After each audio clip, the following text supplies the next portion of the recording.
y'Amajyaruguru iburasirazuba y'Uburengerazuba diaspora aho tuwasuze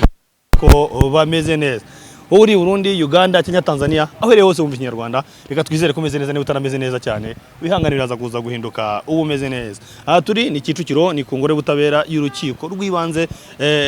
rwa Kicukiro ngo ni hano mu Kagarama birumvikana. Muri iki gitondo twazindukiye aho tuje kumva urubanza rwa Uzabakiriho Cyprien n'abarimo abitwa ba Pazomani ndetse na ba Nesto Papi ngira ngo n'urubanza rwo bagiye kuburanaho mu mizi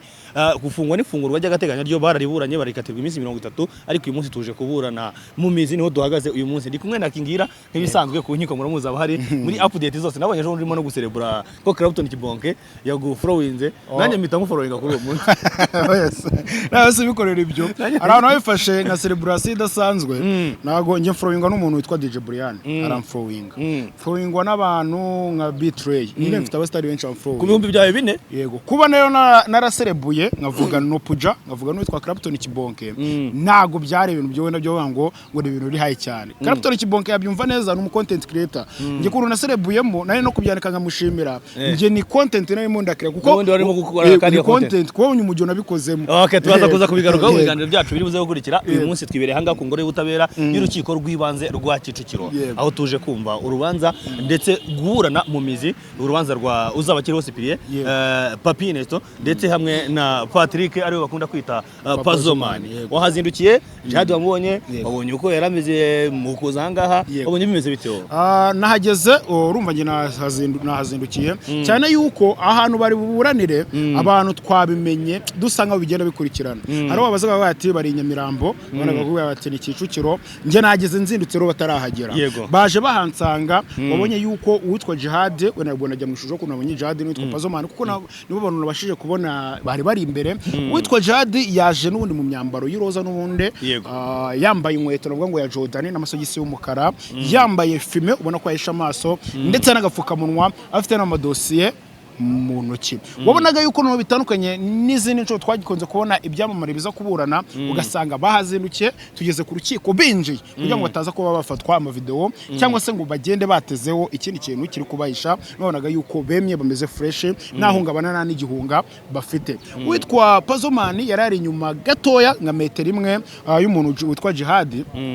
yambaye na inkweto zifunze zisa neza ziza gusa umukara n'amasogisi y'imikara maremare ndetse n'imyenda y'iroza birumvikana n'agapfukamunwa na rinete ariko zifu navuga ngo ni rinete zitari imikara naga rifime rinete zimugaragaza neza ko uwitwa Jihad we abantu benshi batangiye no kumuyoborwa uko nge yangeze imbere gisohoka mu modoka nyine utaramenya ngo ese ni Jihad ntago twabonaga nyine ari wa Jihad twari tumenyera wambara durage wambara ingofero wambara ibintu bye bitandukanye bimuhisha n'ubwanwa nyine wabitswa afite ubwanwa bwinshi cyane ariko kanu kanya ntabwo agifite bivuga ngo witwa Pazomani we ubonaga yuko agaragara neza yuko we yamajije agaragara no mu maso reka twita abantu ngira ngo Jihad na ba Pazomani nabari na Nesto Papi ndetse na Kejon bari batawe muri yombi bakurikiranweho gukwirakwiza amashusho y'urukozasoni nukuvuga ngo ni igihe yampano yari arimo gutera akabariro baza kuza gutabwa muri yombi ku itariki 30 niba nibuka z'ukwezi kwa 12 witwa ngufashije witwa Pazomani yatawe muri yombi witwa Pazomani yatawe muri yombi ku itariki 11 z'ukwezi hano ukwezi ngwino tamano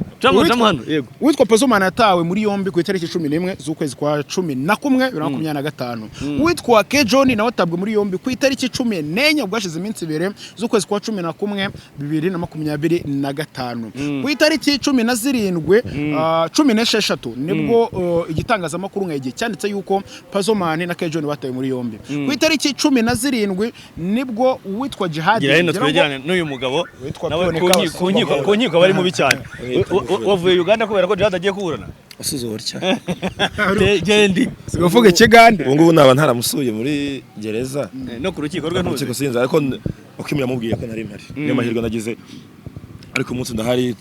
impamvu naje nihuta cyane reka dukomeze yakimo kutubwira ku matariki bawitonze kugenda gatoya nawe yego ku matariki ogo nihuse urukiko rwaje kuba rukatira iminsi 30 y'agateganyo urimo twambaza nkagenda Jihad hashyitwa ari nakererewe iminota 6 yageze na 2:40 njya 2:60 ntageze ari gusohoka Oya, nta imodoka joke. ya RSS iri gusohoka Reka pe tumuri imbere turaza kuza gukomezanya nawe mu biganiro biri buze kuza gukurikira. Ubu nibwo bameze Nibwo neza. agiye kuba afite byinshi. mu kanya Yego. yego witwa urukiko rw'ibanze cyangwa se urukiko rwaje kuba rukatira barimo Jihad urimo Pasomani n'abandi bagiye batandukanye gufungwa iminsi 30 y'agateganyo ku itariki 17 ngira ngo z'ukwezi kwa 1225 Na gatandatu. oya na gatanu Mu kwa 10 Mwa mu kwa 12 Mu kwa 12. yego mu kwa 12 nabwo ku itariki 29 nibwo witwa Jihad harimo ubwo bakimara kubakata iminsi 30 y'agateganyo witwa Kejon we yese ari kurwa Yego. akongera ngo by'agateganyo Akurikiranwa ari hanze. akurikiranwa ari hanze uwitwa Jihad n'abandi batandukanye bongeye kugaruka kuburana ku bujurire bari barasabye ubwo uwitwaga Metere we bayisabe Irene yaremeye no kuzamubera umwishingizi kugira ngo abe yakurikiranwa ari hanze ku itariki 29 z'ukwezi kwa 12 nibwo uwitwa Jihad na ba Papi na ba Pazomani baje kuba baburana ku bujurire biza kurangira n'ubundi urukiko rutegetse ko bakomeza gufungwa iyo minsi 30 y'agateganyo uno muze turi ku itariki 17 z'ukwezi kwa 2026 nibwo none twaje kumva urubanza mu mizi rw'umuntu witwa Jihad ubwo arimo ba Kejon nyina ngira ngo ndamubonye nimba yareko by'agateganyo nubwo ari kurwa by'agateganyo ubu bivuga ko ukurikirana muri hanze ariko iyo dossier ntago iba yabitswe cyangwa se ntago iba yapfundikiwe ni kuvuga ngo urubanza rwo ruzakomeza niyo mpamvu kuburana mu mizi abagomba kuzajya yita bakaza kuburana ariko aturutse hanze kiba gitangaje ni kimwe ushobora kujya kubona nubwo arimo kuburana ari hanze icyaha kiramuhamye bagahita direct n'uyu nawe bamufata bakajya kumufunga nk'abandi bose bivuze ko uyu munsi ubu tuhagaze aha ku ngoro y'ubutabera y'urukiko rw'ibanze rwa Kicukiro tuje kumva noneho nyirizina urubanza mu